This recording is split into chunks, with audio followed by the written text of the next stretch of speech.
Hey everybody, it's Sean from the driver's perspective, and this has been a highly requested video from the viewers, and it's a motorcycle gear check for my track-specific motorcycle gear that I'll be taking with me to Auto Club Speedway in about 2 months. Real quick, before we dive into the gear, I want to introduce a new cast member here. This is Violet. She is the new 3-month-old addition to the household. She's a little sleepy right now. As I'm recording this, it's been a pretty warm summer day, but she's a pretty rad cat.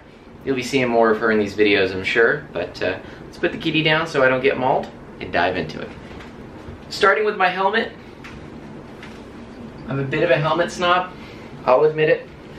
I wear an Arai Signet-X. I have a really long oval head shape, so that means that there's like nothing on the market that'll fit my head, and it took me about 20 helmets before I found this one. I didn't buy 20, but God bless Cycle Gear's return policy, because I would have not ever found one unless it was for that policy. I went through everything, and this is what I found that didn't give me headaches. A close second, and something I've used a lot before, is the Icon Alliance helmet, but there's no comparison. I'm sorry, Icon, but there's no comparison to this Arai. This is just a significantly more comfortable helmet, and I really believe in the design philosophy of Arai helmets with the way they shape things.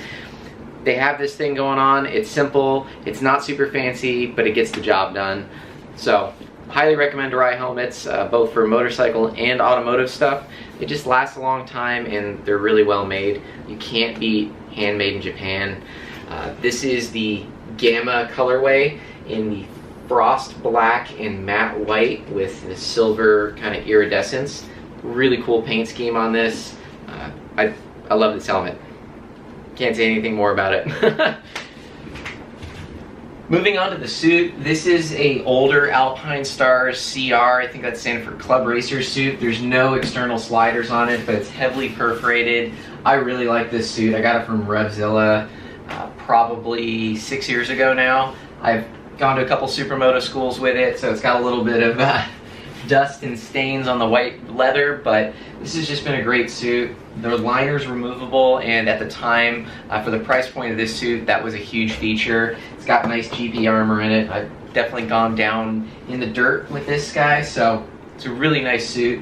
Big thing with leather suits, if you're new to this, condition them and clean them. They last a lot longer. This leather dries out and becomes brittle. That's not a good thing, so just clean it and condition it from time to time. This thing's due for one.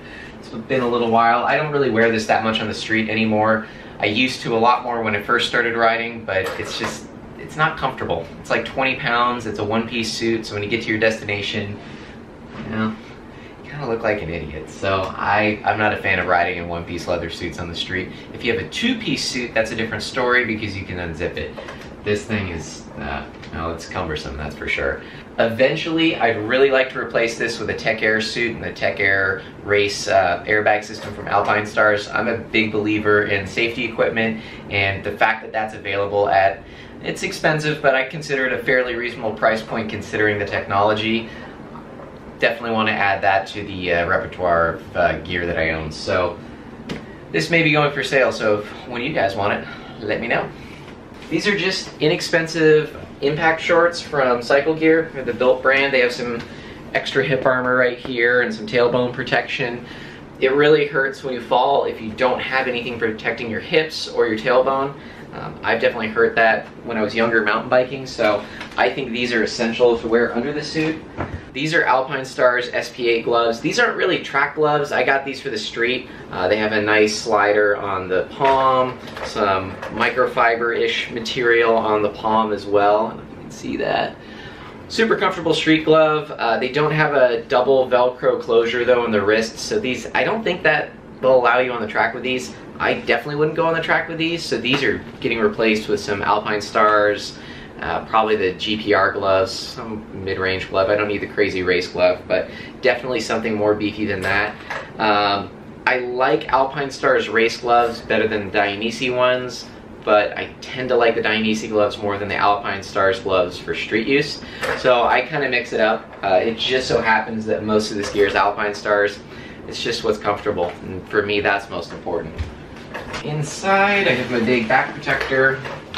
This is just a CE level 1 Dainese back protector. Had it for a while, it's comfortable. gets the job done. It's nothing fancy. I think I got this on closeout too for like 60 bucks one time. For boots, Alpinestars SMX Plus. I went through, much like my helmet, a bunch of boots at Cycle Gear, just test fitting them and trying them on before I found a really comfortable pair. I was not going to spare any expense with boots because I wanted what was comfortable. Because when it's comfortable, you wear it, and that's huge. So for these boots, they have an internal bootie inside. That adds to the comfort quite a bit. The bootie's removable. They have toe sliders, all the important stuff you'd want baked into a track boot. And did I say it was comfortable? They're comfortable. I like wearing them. The soles are interesting. They're kind of like this feathered, let's see if you can see that.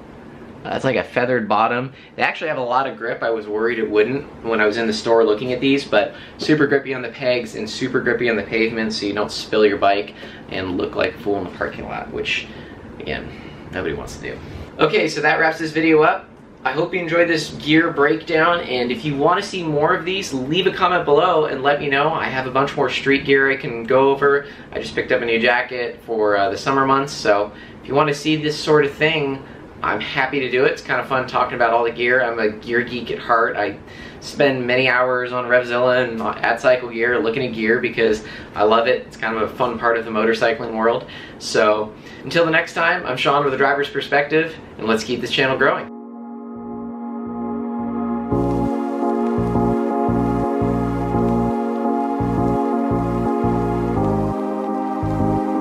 Hey everybody, this is Sean from The Driver's Perspective, and this has been one of the most highly requested videos, a motorcycle gear check. Oh god, the Violet's running away. Oh. No, stand up and get her on have her on your shoulder. Oh god, this went horribly wrong. That's not a good idea, Cat. Shut.